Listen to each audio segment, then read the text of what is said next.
We going talking. We don't let nothing marinate. We get straight to the sauce. Everything saucy. Mr. Arm and Hand. Let's whip it to the oils. Shakur Stevenson, you had a chance to show us, but you fooled us. You know, now this time right here, you have another chance. And people, everybody want to make assumptions about athletic fighters. An athletic fighter. An athletic fighter. An athletic person. Let me make this shit straight. An athletic person is a person that can play football, basketball, baseball, etc. He can play every sport. And his conditioning is great. So we seen it with Edwin de los Santos. Shakur had a chance to prove himself that he's this real elite fighter that everybody's stating that he is. And when we got the fight, he ain't show us nothing. You know, it should have been a draw or Edwin de los Santos should have won. But the WBC had different plans. You got to remember, at 130, Shakur was what?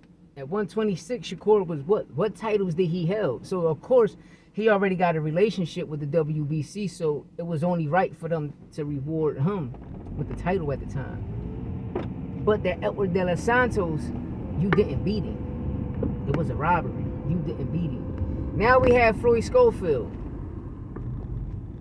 Same athletics. You know, difference is one's a switch hitter and one is not. Which I believe Shakur can switch hit too. You know, because Wally will make it happen. You know, shout out to Wally Moses. You know, a great coach, true GOAT in the sport of boxing. But the key thing I want to get to is I'm watching all these videos, people talking about these athletic fighters that Shakur faces. And this is the second one Shakur ever faced. You know, and I won't even say an athletic fighter. I say a way better boxer than any other opponent that he had. So, yes, Edwin de los Santos was a pressure boxer at that fight. You know, he outboxed people. His power is good, but he was pressuring Shakur the whole night like, yo, let's get it in. And when you rewatch the fight, Edwin de los Santos landed the most shots. He landed the more powerful shots, more power, more body. His jab was more established than Shakur's jab was, because Shakur just was hitting arms and glove and just was hitting air because he was running.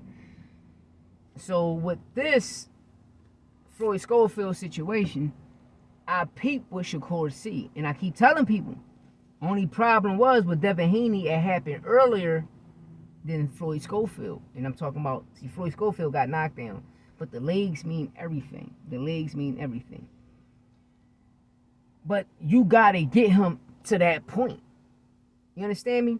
You have to get Floyd Scofield to that point. You got to make it to the 10th, 11th, or 12th round. You understand? To get that man tired before that can happen. And Shakur conditioning is great for it. But you got to last 10 rounds, bro. 9 to 10 rounds, you got to last. Because that man is coming. Especially he's a switch hitter, so he can cut off the ring, southpaw or orthodox. Either or. And if I was in camp and I was senior, which I know senior will do, yo, you're going to cut this shit off. Know what I mean? Like I say, it's going to be a great fight. You know, the card, I'm going to be real. I'll keep telling people that Roddy season card is too many main events on the card. It's not a big card. It's not a big card, bro. All of the main events you could have broke down one by one. You could have broke that shit down. Know what I mean? And people say, oh, you making boxing great again. Where? Because there's no pay-per-view stars. You understand me? When I was growing up, and you want to become a boxer, you want to become a pay-per-view star, because that's where the money at. Why? Because we already know the gate going to be crazy. That's why nobody worried about Gervonta Tank Davis gate or Canelo gate, because their gate was crazy. Nobody ain't worried about Floyd gate, Oscar gate, Mike Tyson gate, because they gate did the numbers. And back then, every fighter gate did numbers. 10,000 is easy. Like, for instance, Keyshawn just did 1 million, bro, at the gate. He sold 10,000 motherfucking tickets at the gate. That's pay-per-view status, but now you got to put it behind them. And one thing that I learned that Top Rank won't do is like, yo, we went down this road before. And when we went down it, We was trying to make one person understand the business and learn it, but he wanted it too bad and too fast. And you know, he ended up buying himself out of his contract, and he got what he wanted, and he got what he deserved, and he became the highest athlete at the world at this time. You know, Canelo might be at $1 billion. By the time Tank finish, he gonna be at $1 billion. These fights Canelo ranking up right here, he might be $1 billion. $1 billion some change. You understand me? I just want to let y'all know what do y'all think? Let me know what y'all think in the comments. You know, share this. You know, we're gonna put this on the algorithm, get it out there, and let people know, like, you know, Shakur, can he pull it off? You know, or can it be an upset and this be the first time he get knocked out? Because Floyd Scofield can do it. You know, do Shakur have problems with pure boxers and athletic people? We seen it with Edwin Santos. It was a bad night for boxing.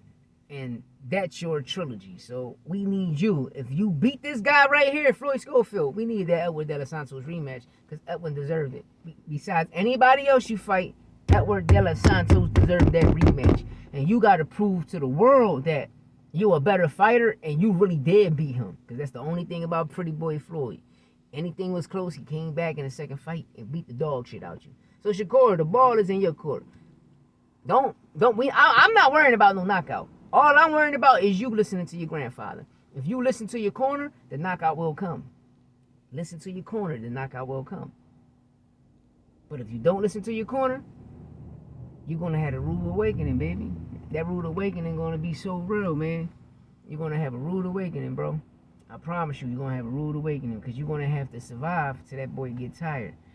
And that boy learned off his last mistake. It's war now. Let me know what y'all think in the comments. Let's get it. It's time to eat.